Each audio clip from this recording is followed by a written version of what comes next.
Russia's defense ministry claims that their forces have destroyed Ukrainian naval terror drone bases as a retaliation to the Crimean bridge attack that killed 2 civilian lives. Here's my report.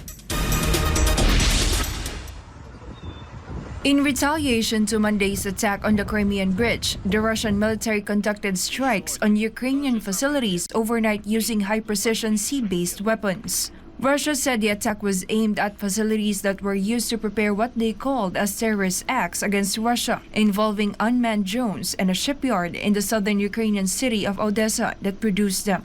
Moscow forces also targeted depots in Odessa and Mykolaiv.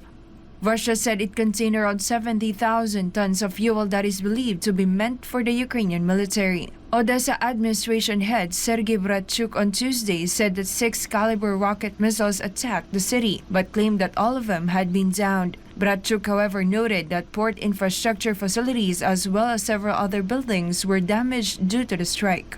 Following the destruction of the Crimean bridge that left 2 civilians killed and injured 1 teenager, the 2 civilians were identified as Alexei Kulik, 40, and his wife Natalia, 36. Their 14-year-old daughter, Angelina, is now orphaned. Russian President Vladimir Putin vowed to take revenge and ordered the defense ministry of his country to take precise measures. Putin said Russia would retaliate harshly for the attack and urged officials to ramp up security measures around the Crimean bridge. Meanwhile, Russia partially opened the Crimean bridge after the attack, but vehicles are alternating in the use of the rightmost lane between Kerch and Taman.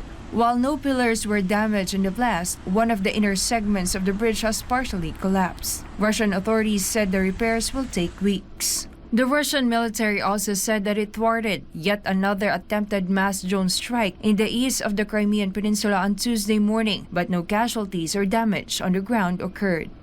Reporting, this has been Jayne Codnita, SMNI News. Russian President Vladimir Putin made a chilling warning following the arrival of cluster munitions sent by the United States to Ukraine. Carlo de la Peña for the details.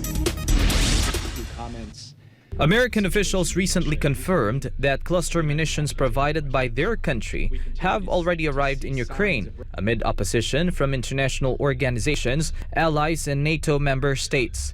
To this, Russian President Vladimir Putin warned that if Ukraine uses such weapons on the battlefield, then his country reserves the right to retaliate in kind.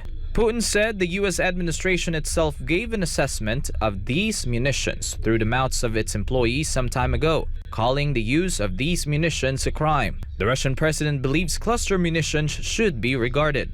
Putin is likely referring to a statement made by ex-White House Press Secretary Jen Psaki in February 2022. There are reports of illegal cluster bombs and vacuum bombs being used by the Russians. If that's true, what is the next step of this administration, and is there a red line for how much violence will be tolerated against civilians in this manner that's illegal and potentially a war crime?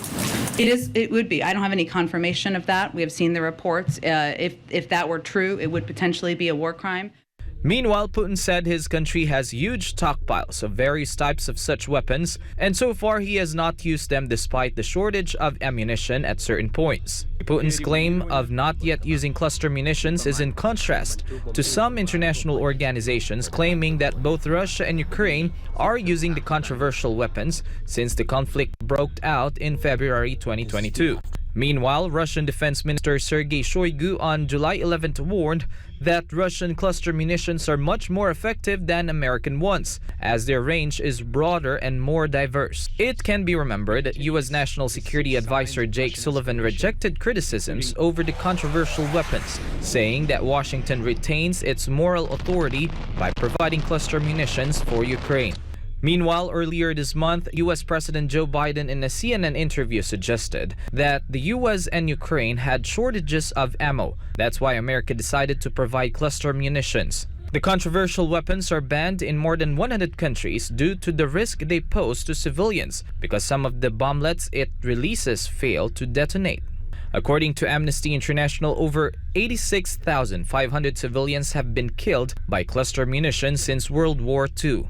Reporting, this has been Carlo de la Peña, SMNI News. America's bilateral relations with Israel continues to go down the drain, with former Israeli Prime Minister Yair Lapid warning that his country's relations with the U.S. have deteriorated so much under the leadership of Prime Minister Benjamin Netanyahu. Jayne Domingo reports.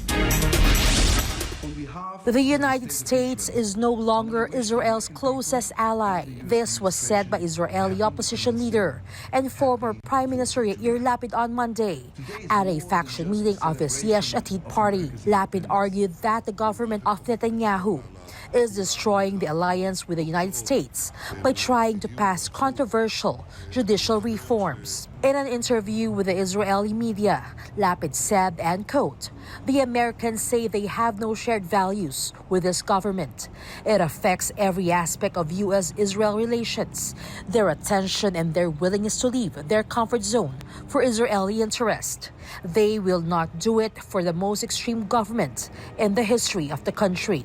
End of quote. Netanyahu has spent 12 years as the Prime Minister of Israel. But in June 2021, a coalition led by Lapid ousted Netanyahu from his position.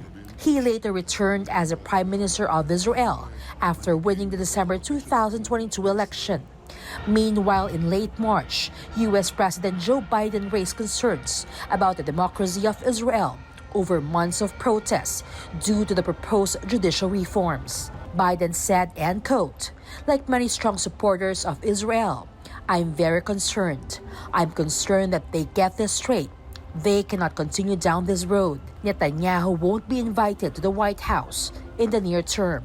End of quote. However, Israeli Prime Minister Benjamin Netanyahu responded to Biden, saying that Israel is a sovereign country and makes decisions by the will of its people and not based on pressures from abroad, including from the best of friends.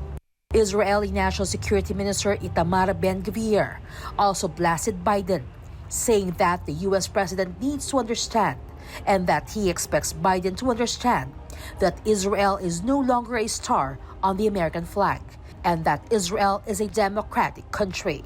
It can be remembered that on Monday, Biden invited Netanyahu to visit the White House later this year. This comes after the American government criticized West Jerusalem's approval for a Jewish-only settlement in the West Bank. Biden's recent invitation also comes after he criticized the Israeli government's cabinet by calling them a part of the problem in the Palestinian conflict. Reporting for Newsline World, this has been Jayne Domingo, SMNI News.